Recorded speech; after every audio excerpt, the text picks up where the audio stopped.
In your never-ending quest to find great tone at a low price, you may decide to get a mini pedal like this one, Outlaw Effects, the Deputy Marshall.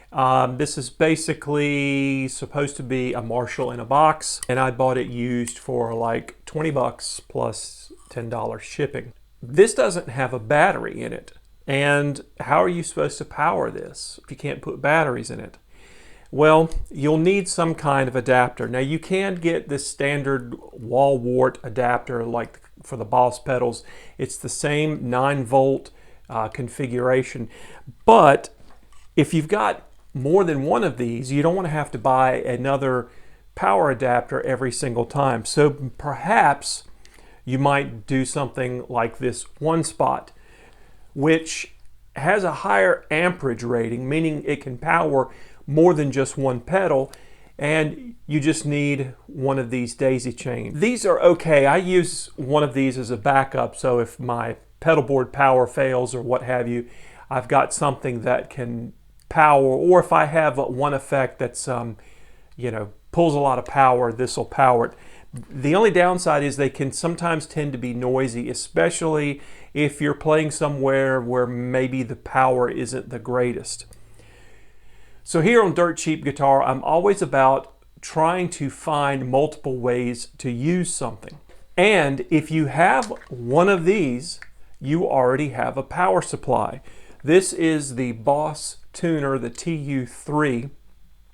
And you'll notice that this one has two connections on the back. One is for the power input, and the other is where you can use it as a power supply.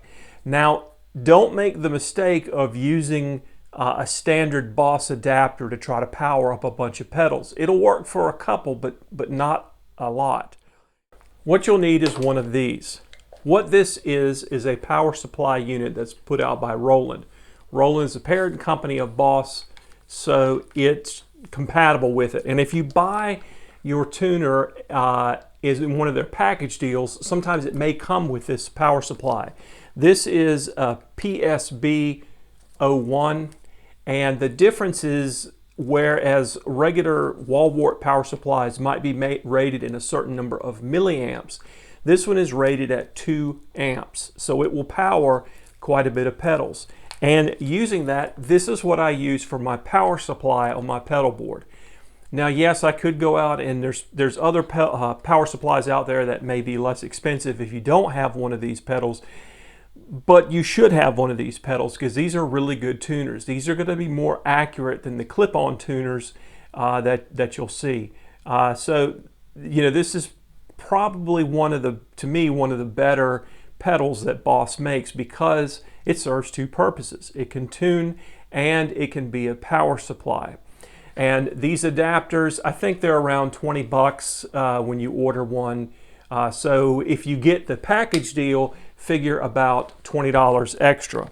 You'll also need daisy chain where it will plug in here, and then you have additional plugs to plug in your others. This is a spare that I carry that actually goes with the One Spot by Visual Sound. So if I do have a problem, I can hook this up and then I can power my pedals. And the thing is, this is about the same price as this power adapter that you would get for the tuner. So it's a pretty good deal if you have one of these to get one of those tuners and not have to go out and spend $100 on a separate power supply to power up your dirt cheap pedals. So if you like this video, give it a thumbs up. Don't forget to subscribe and hit the bell icon so you'll be notified anytime I go live or post new content. And until next time, keep practicing.